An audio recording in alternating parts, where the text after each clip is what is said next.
The research vessel Endeavor floated quietly in the darkness of space, its crew of 3 running their usual scans of the mysterious nebula that stretched out before them like a painted canvas of purple and blue gases.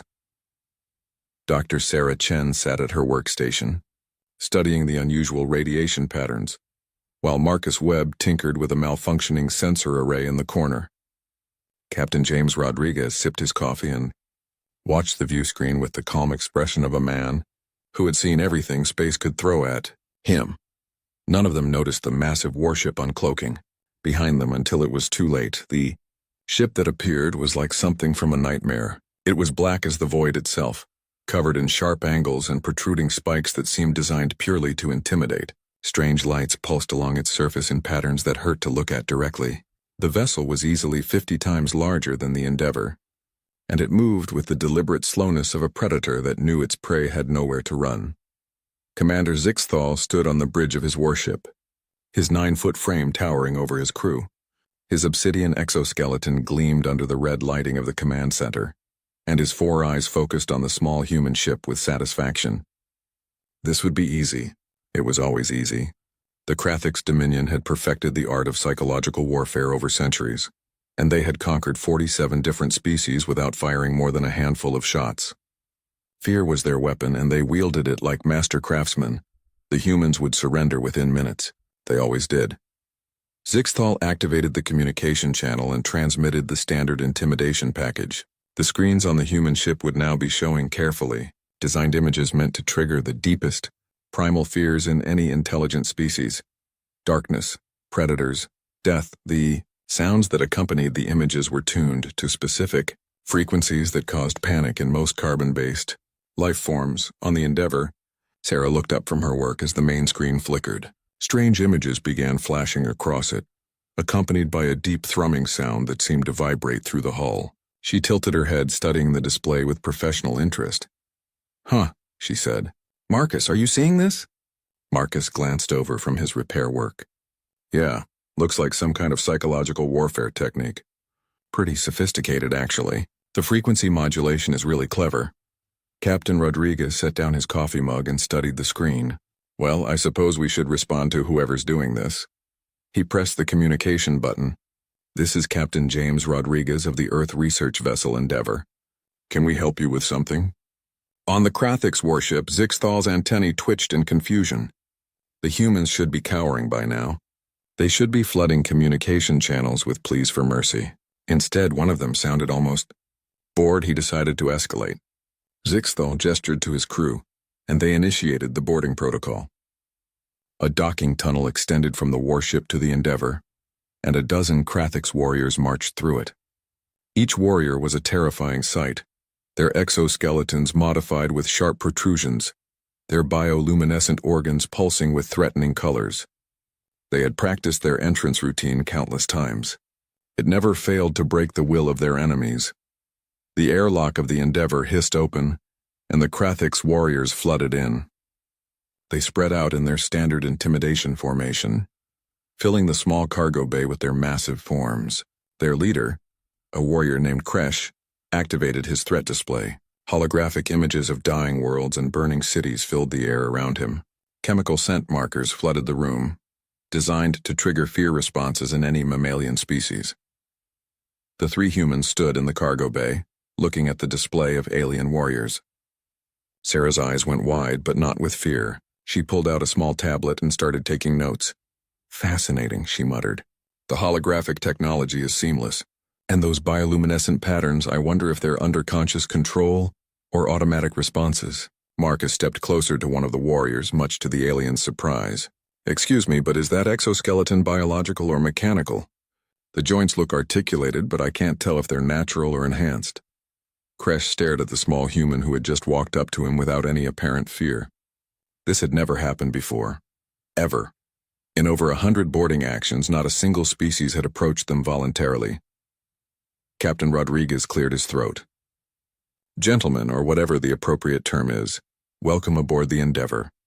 I apologize for the cramped conditions. We're just a research vessel, not really set up for guests. Can I offer you some coffee? We also have tea, though I'll warn you it might not be compatible with your biology." "Zixthal, watching through his warrior's body cameras, felt something he had not experienced in many years. Uncertainty. The humans were not reacting correctly. They showed curiosity instead of terror. They offered hospitality instead of surrender. Something was very wrong. He opened a direct communication channel to the human ship. His voice, translated by the universal language matrix, boomed through the cargo bay. "I am Commander Zixthal of the Krathix Dominion. You have entered space claimed by our empire. You will surrender your vessel immediately or face destruction." Rodriguez nodded politely. My apologies, Commander. We weren't aware this space was claimed. Our star charts showed it as unexplored. We're just doing some research on the nebula. Scientific mission, nothing military or commercial. Happy to share our findings if you're interested." "You do not understand your situation, human," Zixthal replied, his voice dropping to what the Krathix considered a terrifying register. "We are the Krathix. We are the nightmare that lesser species fear. We are death itself walking among you." Sarah looked up from her tablet. "Oh, you're nocturnal predators? That would explain the low-light vision adaptations I'm seeing, and the exoskeleton suggests you evolved on a high-gravity world, probably with less atmosphere than Earth. Am I close?" Zixthal found himself answering before he could stop himself. "We come from Krathix Prime. Gravity is 1.8 times your Earth standard. We are apex predators, the most feared species in 7 star systems." "That's incredible," Sarah said with genuine enthusiasm. "We'd love to learn more about your culture. This is humanity's first contact with an intelligent alien species. This is a historic moment." Marcus raised his hand like a student in a classroom. "Quick question about your ship. What kind of power source does something that size require?"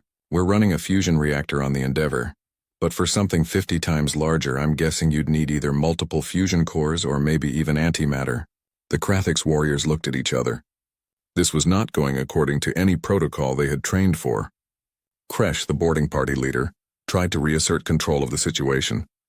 He activated his sonic weapon, a device that emitted a sound specifically designed to trigger the fear centers of most species' brains.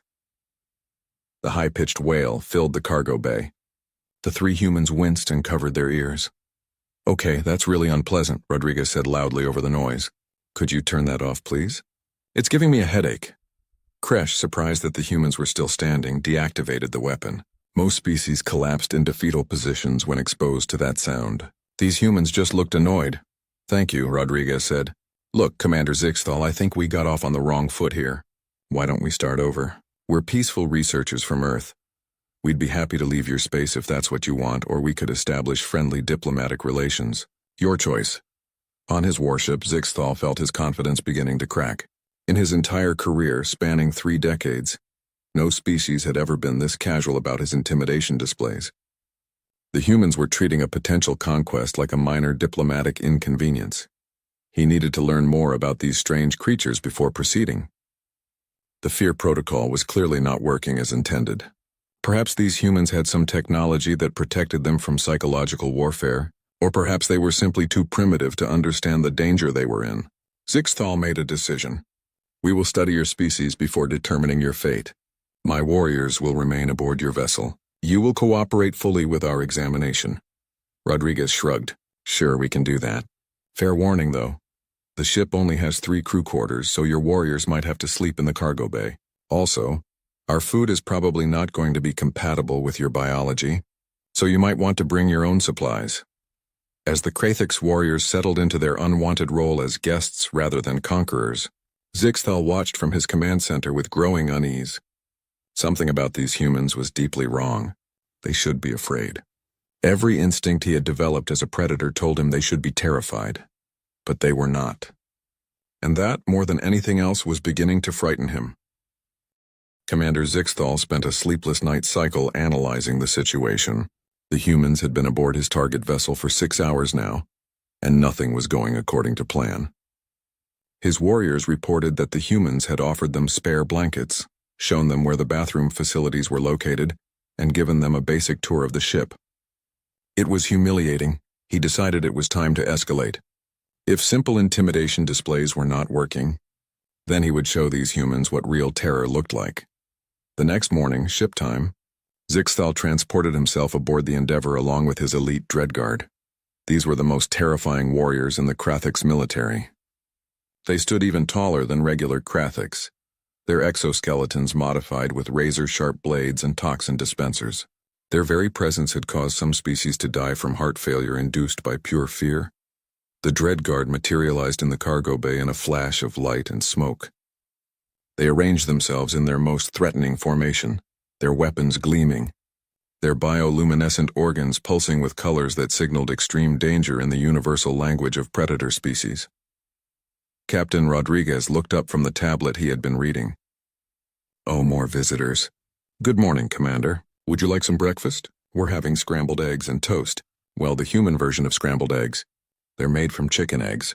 Chickens are these birds we domesticated about 8,000 years ago." Zixthal felt his confidence waver again. He pressed forward with his prepared speech. "Humans, you have been given time to consider your position. Now you will witness the true might of the Krathik's dominion. Behold your destruction." He activated the holographic projector he had brought with him. The cargo bay filled with images of Earth, but not the Earth as it existed now. This was Earth dying, cities burning, oceans boiling, the atmosphere stripped away. It was a simulation of what Krathik's weapons could do to a planet, and it was completely realistic down to the smallest detail. Sarah watched the display with her head tilted. "Is that supposed to be Earth?" "You got the continents right, but the atmospheric composition in your simulation is off. Our atmosphere is about 78% nitrogen, not 82%. Also, water boils at 100 degrees Celsius at sea level. But your simulation has it boiling at 95 degrees. Just thought you should know for future accuracy." Zixthal stared at the small human female who had just critiqued his planet destruction simulation like it was a student's homework assignment. Marcus joined in. "The orbital mechanics are pretty good, though," Marcus said. "And the energy calculations for atmospheric stripping look solid.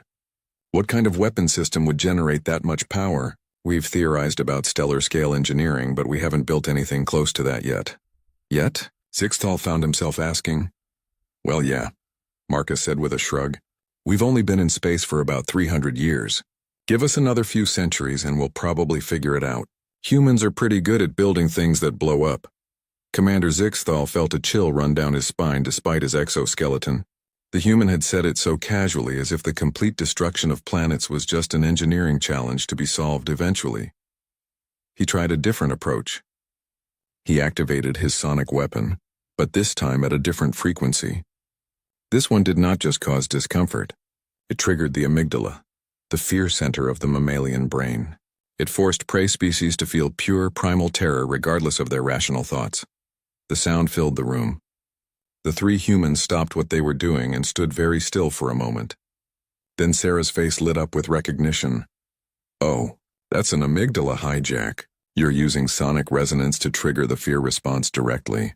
That's brilliant. We have research into this kind of technology, but we mostly abandoned it because it was considered too inhumane for warfare. We use similar frequencies for crowd control in some places, but at much lower intensities." Zixthal turned off the weapon, his confidence now completely shattered. "You have weapons that you consider too cruel to use in war?" "Well, yeah," Rodriguez said. "We have lots of those. Chemical weapons, biological weapons, certain types of landmines. We banned most of them through international treaties. Using fear as a weapon seems cruel when you could just, negotiate instead." One of the Dreadguard, a warrior named Thex, spoke up in the Krathik's language. "Commander, request permission to access the human database. I want to understand what kind of species would ban effective weapons." Zixthal granted permission, glad that at least one of his warriors was taking initiative. Thex connected his portable terminal to the Endeavor's computer system. The humans had not even bothered to encrypt their historical database. They just let him in. What Thex found in the next 30 minutes would change everything. He started with human military history, thinking he would find records of primitive warfare. What he found instead was a catalog of horrors. Humans had fought wars continuously for their entire recorded history. They had developed weapons of such devastating power that they could destroy their own planet many times over. And yet they had somehow managed not to use the worst of these weapons. Thex read about something called World War I, trench warfare. Humans had sat in muddy holes for years, slowly dying from disease, drowning in mud, being torn apart by artillery shells, and they had just kept fighting. There was no mention of surrender when conditions became intolerable. They just endured. He read about World War II. Cities flattened by conventional bombs. Then 2 cities destroyed by atomic weapons that split atoms themselves to release devastating energy. Humans had built weapons that used the fundamental forces of the universe to kill other humans. He read about smaller conflicts. Humans fighting in jungles where disease killed more soldiers than combat. Humans fighting in deserts where the heat alone should have been fatal. Humans fighting in frozen mountains where the cold turned breath to ice. And then Thex made a mistake. He accessed the human entertainment database. The first video file he opened was labeled The Thing. It was something humans called a horror movie. Entertainment designed to scare them. Thex watched as humans on a research station in one of Earth's polar regions were hunted by an alien creature that could imitate any life form perfectly. The creature was nightmare fuel, a constantly shifting mass of flesh and teeth and tentacles. Thex watched in growing horror as the humans in the movie fought back against this creature with flamethrowers and explosives. They did not simply run and hide. They hunted it. They trapped it. They destroyed it. And this was considered entertainment. He opened another file. Alien. This one was about humans encountering a species that existed only to reproduce by implanting embryos in host bodies. The creature was perfect, a killing machine with acid for blood and a titanium-hard exoskeleton. And yet, a single human female survived and killed it by blowing it out an airlock into space. Thex opened file after file. Event Horizon. The Shining. Predator. Each one was a story designed to frighten humans, and in each one the humans faced their fears and fought back. They did not surrender. They did not give up. They endured. The young warrior stood up from the terminal, his legs shaking. He approached Commander Zixthal with his eyes showing what could only be described as existential dread. "Commander," Thex said quietly, "we need to leave. Now." "Explain," Zixthal demanded. "They create monsters for fun," Thex said. "They imagine creatures worse than anything that exists in nature, and then they tell stories about defeating them. For entertainment. They teach their children to face fear rather than flee from it. They have a concept called courage that they value above survival." Zixthal felt his certainty crumbling. "Show me." Thex brought up the human database on a larger screen. He showed the commander the wars, the weapons, the horror movies, the survival statistics from various disasters. Humans who had survived for weeks without food. Humans who had walked hundreds of miles through hostile terrain to reach safety. Humans who had performed surgery on themselves when no help was available. "Look at this, Commander," Thex said, pulling up a medical file. "Human biochemistry. When they become afraid, their bodies produce a chemical called adrenaline." "Do you know what it does?" "Prepares them to flee?" Zixthal guessed. "No, sir. It makes them stronger, faster, more resistant to pain. Their fear response is not to hide or surrender. Their fear response is to fight harder. They call it the fight-or-flight response. And they have been selecting for the fight part for their entire evolutionary history." Commander Zixthal sat down heavily, his exoskeleton clicking against the metal floor. This could not be happening. The Krathiks had built their entire military doctrine on the assumption that all species feared death and would surrender rather than face it. But these humans seemed to view death as just another problem to solve, another obstacle to overcome. "There is more, Commander," Thex said quietly. "I found their evolutionary history. Humans are persistence predators. They evolved to chase prey across long distances until the prey collapsed from exhaustion. They did not need to be fast or strong. They just needed to never give up. And they never did." Zixthal looked at the 3 humans, who were now eating their breakfast and chatting casually while surrounded by the most elite warriors in the Krathiks military. They were not even paying attention, Doctor. Sarah Chen had noticed that the Krathiks warriors seemed uncomfortable. As a xenobiologist, she prided herself on understanding alien behavior, and these particular aliens were showing all the signs of stress. Their bioluminescent organs were pulsing irregularly, their antennae kept twitching, and several of them had positioned themselves near the exits. She decided to try being helpful. After all, this was first contact. Humans should make a good impression. "Commander Zixthal," she said brightly, "I noticed your warriors seem a bit on edge. Would it help if I explained more about human culture? Maybe that would make everyone more comfortable." Zixthal wanted to say no. Every instinct screamed at him to refuse. But his training as a military commander included intelligence gathering, and he needed to understand these humans better. He nodded slowly. Sarah pulled out her tablet and connected it to the cargo bay's display screen. Great. So I thought I'd show you some things about human psychology and culture. Since you seem interested in fear responses, I'll focus on that. We actually have a really interesting relationship with fear. She pulled up her first presentation slide. It showed an image of something called a haunted house. Zixthal studied the image. It appeared to be a human dwelling decorated with skeletons, artificial spiderwebs, and various creatures that humans had designed to look frightening. This is a haunted house, Sarah explained cheerfully. We build these for entertainment. Humans pay money to walk through them and get scared. It's fun, Thex whispered in disbelief. Oh yes, Sarah continued. We have an entire holiday called Halloween where we dress up as monsters and scary things.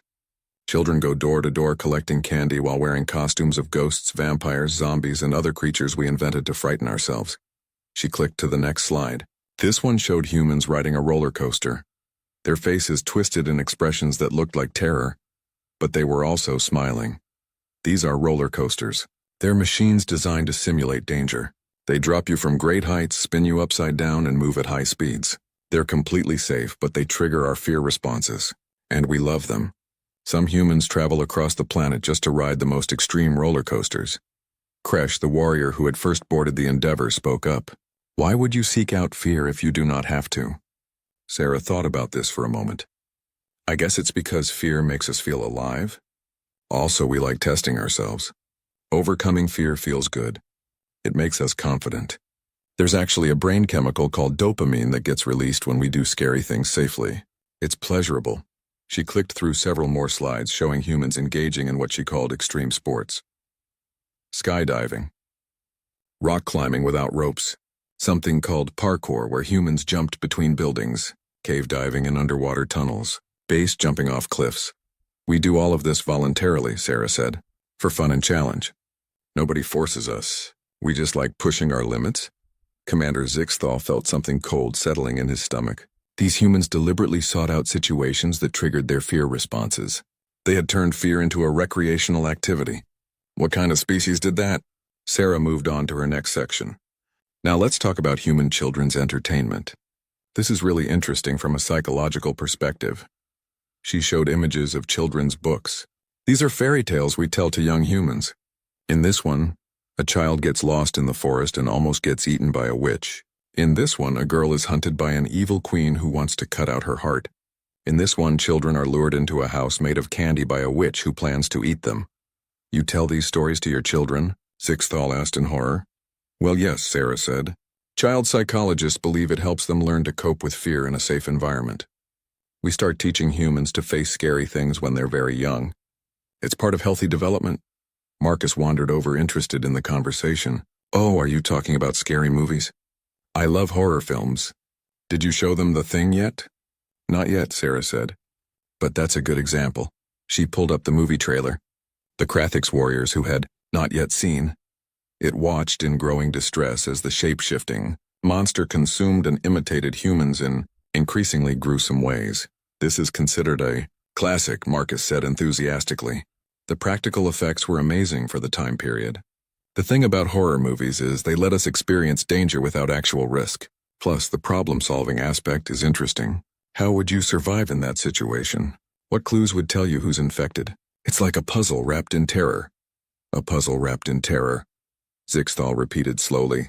The human had just described nightmare fuel as an intellectual exercise. Captain Rodriguez joined them, carrying a fresh cup of coffee. Are we doing cultural exchange? Excellent, Commander. I'd be happy to share some of my experiences if you're interested. I served in the Mars Rebellion before becoming a research captain. Mars Rebellion? Zixthal asked, not sure he wanted to know but unable to stop himself from asking. Oh yeah, Rodriguez said. Back in 2289, the Mars colonies wanted independence from Earth. Turned into a 3-year conflict. Nasty business.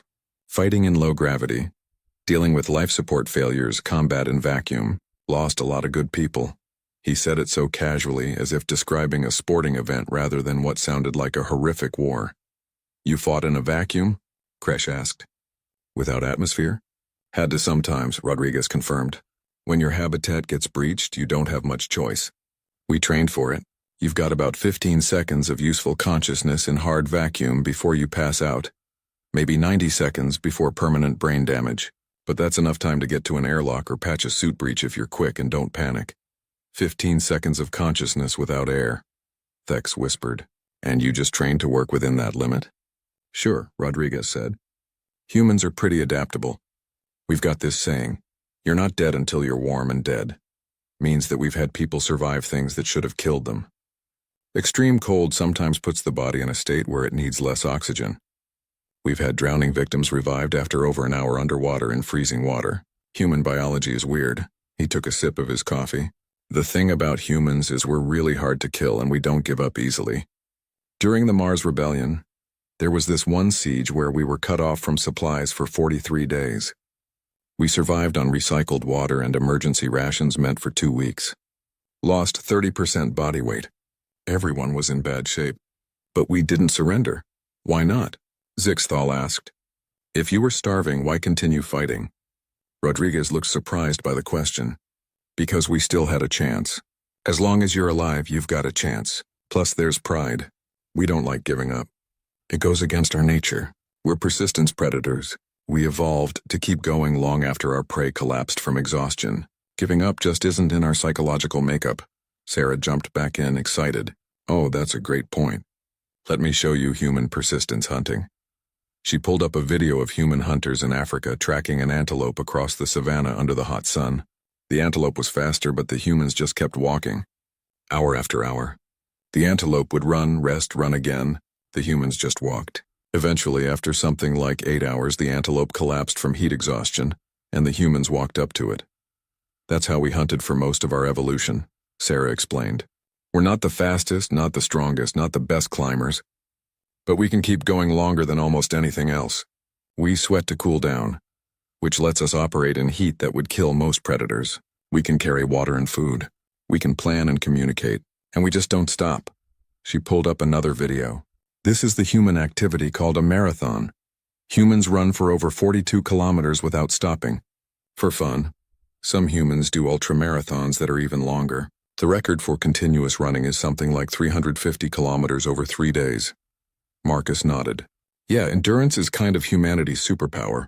We're not impressive in short bursts, but over time, we outlast everything. There's this concept called spite that plays into it too. Sometimes humans keep going just to prove they can, even when it's not logical. Spite? Zixthal asked. Sure, Marcus said. Like, I know this is painful and difficult, but I'm going to do it anyway because you said I couldn't. Humans can be really stubborn. We'll endure tremendous hardship just to prove a point. It's not always smart, but it's definitely human. Rodriguez laughed. That's true. I remember one guy in basic training. The instructor said he'd never make it through the obstacle course. That guy ran the course 5 times in a row just to prove the instructor wrong. Threw up twice, pulled a muscle, finished anyway. Pure spite. The 3 humans laughed together at the memory, as if self-destructive stubbornness was amusing rather than concerning. Zixthal looked at his warriors. They all had the same expression of dawning horror. They had been trying to scare creatures that actively sought out fear, that told horror stories to their children. Commander Zixthal retreated to a quiet corner of the Endeavor's cargo bay to consult with his science officer, Vexith, over a secure communication channel. He needed to understand exactly what they were dealing with before he made his next move. Vexith, I'm sending you all the data we have collected on humans so far. I need a complete biological and psychological analysis, priority maximum. On the Krathix warship, Vexith received the data files and began analyzing them. What she found in the next hour would fundamentally change how the Krathix viewed these strange aliens. She started with human biology. The basics seemed normal enough. Carbon-based life, oxygen breathers, water as a solvent. But as she dug deeper, the oddities began to appear. Humans had something called an adrenal gland that produced several powerful hormones. When humans experience fear or stress, these glands released a chemical called adrenaline into their bloodstream. Vexith studied the effects of this chemical with growing disbelief. Adrenaline increased heart rate, delivering more oxygen to muscles. It dilated airways, improving breathing. It caused the liver to release glucose for quick energy. It reduced pain perception. It enhanced memory formation and focus. Most incredibly, it increased physical strength by allowing muscles to contract more forcefully. Humans got stronger when they were afraid. Their fear response literally enhanced their combat capabilities. Vexith cross-referenced this with the Krathix fear response. When a Krathix became frightened, their bodies prepared for flight. Blood moved away from their extremities to protect their core. Their strength decreased to conserve energy for running. Their cognitive functions simplified to basic escape behaviors. Humans and Krathix had exactly opposite reactions to fear. The Krathix evolved to run from danger. Humans evolved to fight it, but there was more. Vexith found references to something called hysterical strength or superhuman strength. Under extreme stress, humans could perform feats far beyond their normal capabilities. There were documented cases of human females lifting vehicles off trapped children, of injured humans carrying multiple people to safety, of humans bending metal bars with their bare hands when trapped. The mechanism was simple. Normally, human brains limited muscle contraction to prevent injury, but under extreme circumstances, these limiters could be overridden. Humans could tear their own muscles, break their own bones, and damage their own joints if they pushed hard enough. And in life-threatening situations, they sometimes did exactly that. Vexith moved on to human evolution. She had to read the files 3 times because they seemed impossible. Humans were pursuit predators. They had evolved to chase prey across long distances in the hot African sun. Their bodies were optimized for endurance rather than speed or strength. They had nearly hairless skin covered in sweat glands that allowed them to cool down through evaporation. They could carry water and food. They had springy tendons in their legs that returned energy with each step. But the most remarkable adaptation was mental. Humans could suppress their body's distress signals. When a prey animal became exhausted, it stopped running because its body forced it to stop. When a human became exhausted, they could choose to keep going anyway. Their brains could override their body's survival instincts through sheer willpower. There were stories in the human database of humans running until their hearts failed, walking until their legs broke, continuing to fight with fatal wounds. It was not that humans did not feel pain or exhaustion. They felt it but chose to ignore it. Vexith sent a priority message to Commander Zixthal. Commander, humans are persistence predators with voluntary control over their pain response and the ability to override survival instincts through willpower. Their fear response enhances combat capability, rather than preparing them for flight.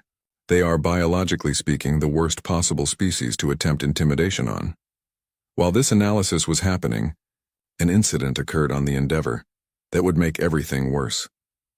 Dr. Sarah Chen had been conducting her research in the ship's small biology lab.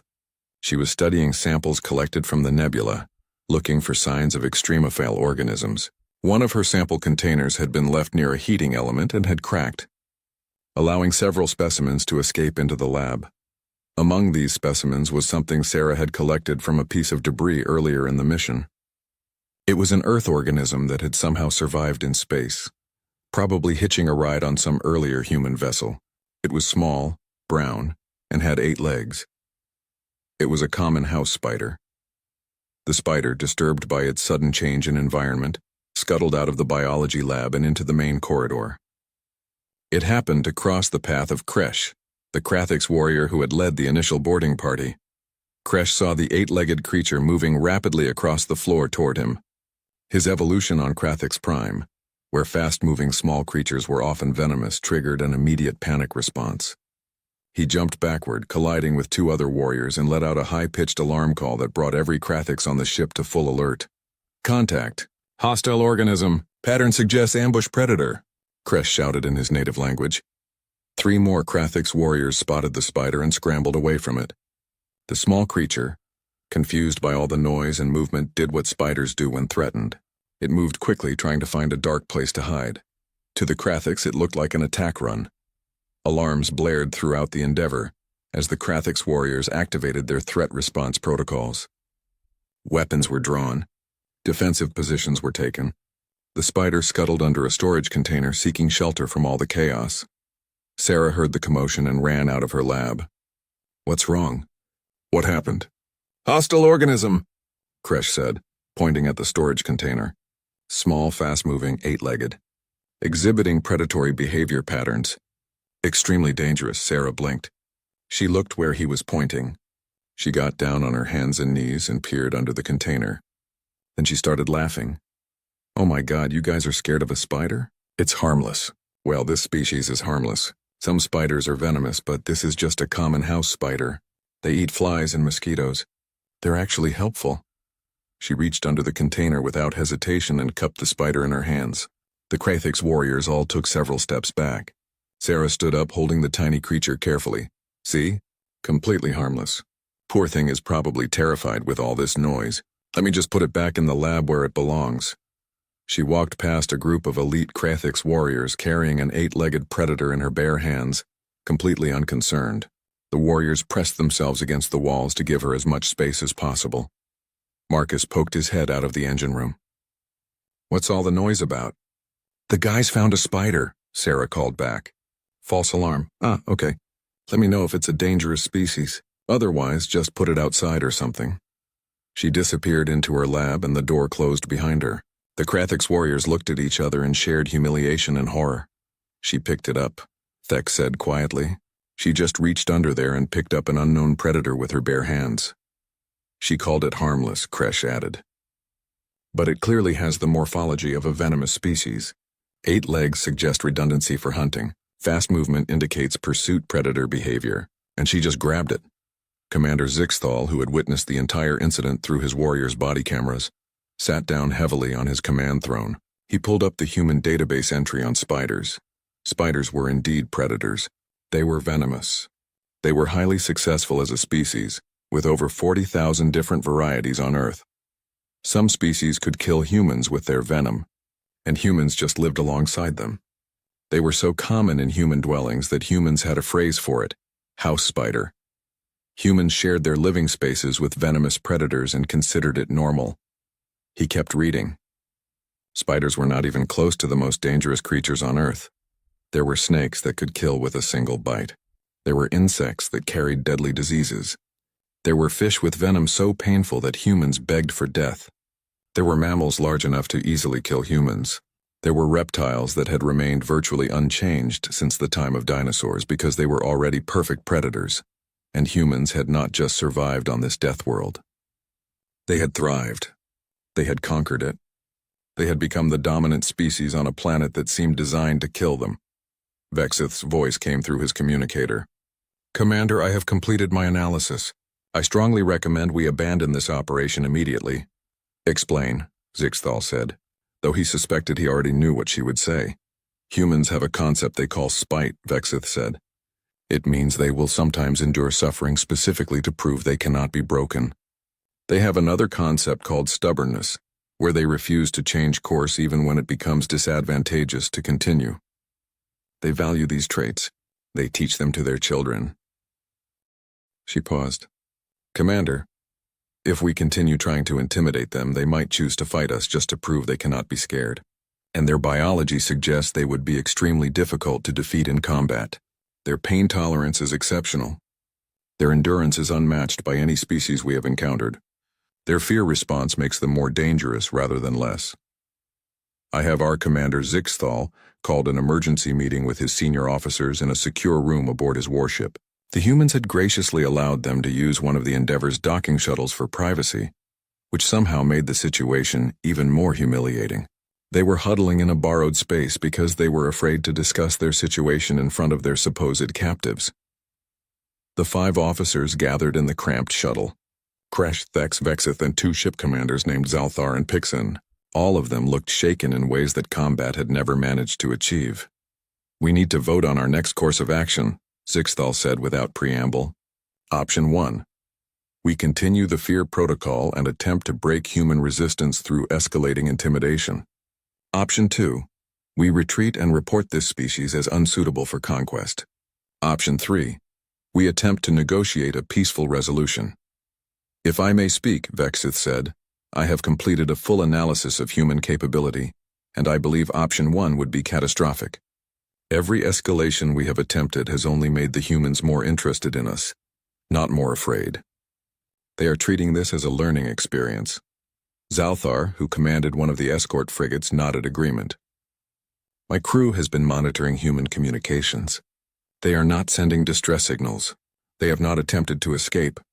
Captain Rodriguez filed his daily log report this morning, and he described our presence as an interesting first contact scenario, and mostly positive so far. He is not treating us as a threat. That is the problem, Zixthal said. We are not a threat to them. Not psychologically.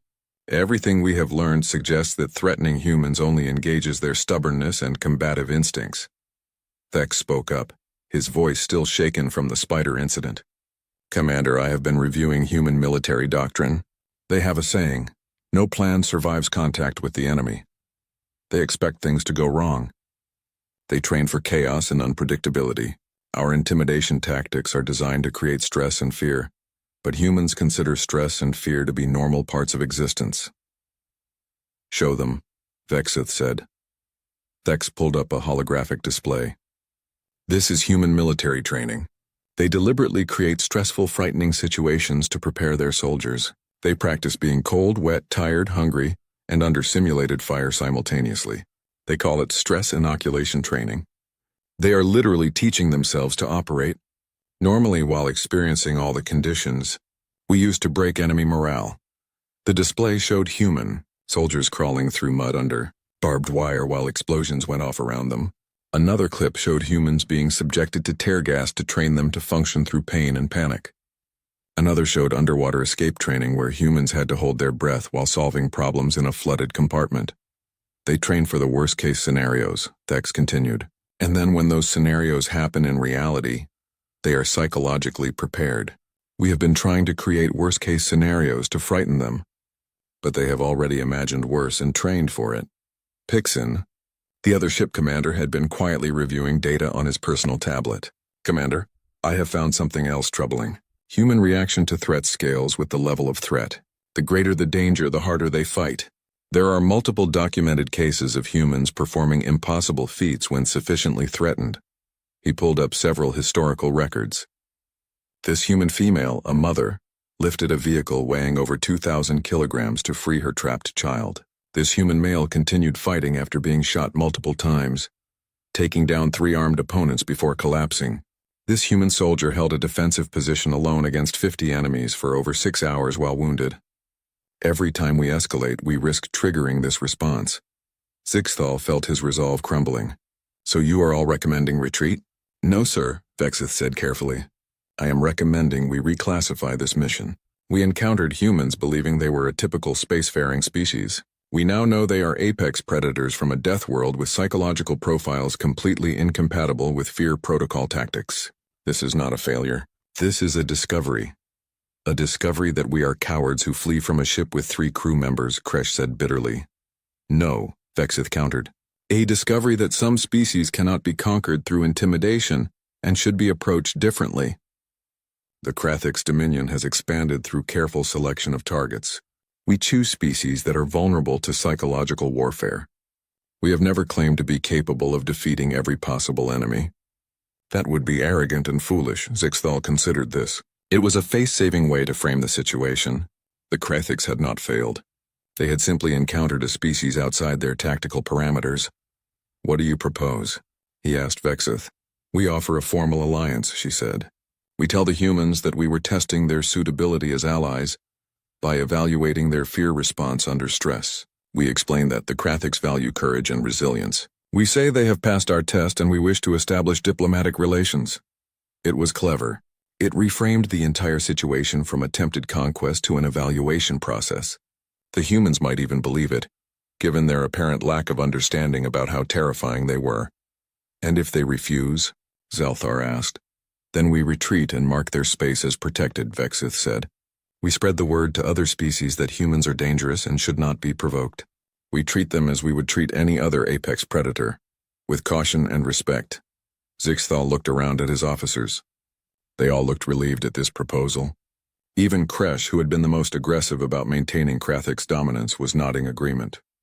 Very well, Zixthal said. We will attempt diplomatic contact under the alliance framework. Kresh, you will accompany me. We will formally approach Captain Rodriguez with our proposal. They returned to the Endeavor to find the 3 humans in the common area, eating lunch. The smell of cooked food filled the air, and for a moment Zixthal was distracted by how casual the scene was. These humans were eating a meal while surrounded by alien warriors who had boarded their ship by force. They had not even bothered to lock the door to their living quarters. Captain Rodriguez looked up from his sandwich. "Commander." "Good timing. We were just about to call you. We wanted to discuss the situation." "As do we, Captain," Zixthal said, trying to project confidence he did not feel. "The Krathix Dominion wishes to make a formal proposal." "Great," Rodriguez said. "But first, can I ask you something? You've been pretty intense since you arrived, and we're trying to figure out why. Sarah thinks you were trying to scare us as some kind of dominance display. Marcus thinks maybe your culture views intimidation as a greeting ritual. I think there might have been a miscommunication about territory rights." "Which is it?" Zixthal felt trapped. The human had just listed 3 possible explanations, one of which was exactly correct, and was calmly waiting for an answer as if they were discussing the weather. He decided honesty was the best approach. "Humans seem to value directness. Dr. Chen's assessment is correct," Zixthal said. "The Krathix Dominion uses psychological warfare as our primary conquest strategy. We create fear in our enemies, causing them to surrender without significant combat. We believed you would react as other species have reacted." "Oh," Sarah said, looking genuinely surprised. "You were trying to conquer us." "That was the initial objective, yes." "Huh," Marcus said. "I did not see that coming. So all the scary displays and the holographic planet destruction and the scary sounds were supposed to make us surrender?" "Yes," Zixthal confirmed. There was a long moment of silence. Then all 3 humans started laughing. They were not laughing at the Krathix with mockery or anger. They were laughing with genuine amusement, as if they had just been told a funny joke. "Oh man," Rodriguez said, wiping his eyes. "No wonder you guys have seemed so confused. Commander, I'm sorry, but humans don't really work that way. We're persistence predators. We evolved to deal with fear and keep going anyway. You can't scare us into surrendering because our entire evolutionary history is about not giving up when things get scary. We have come to understand this," Zixthal said with as much dignity as he could manage, "which is why we wish to propose an alternative arrangement. The Krathix Dominion would like to offer humanity a formal alliance." Rodriguez's expression became more serious. "An alliance? What would that involve? Trade agreements, mutual defense pacts, cultural exchange, shared scientific research," Zixthal listed. "The Krathix Dominion controls 47 star systems. We have resources, technology, and established trade routes. An alliance with humanity would be mutually beneficial." "Why would you want to ally with us?" Sarah asked. "You just tried to conquer us." "Because," Vexith said, speaking up for the first time, "any species that can remain calm and curious in the face of our most advanced intimidation techniques is a species we want as an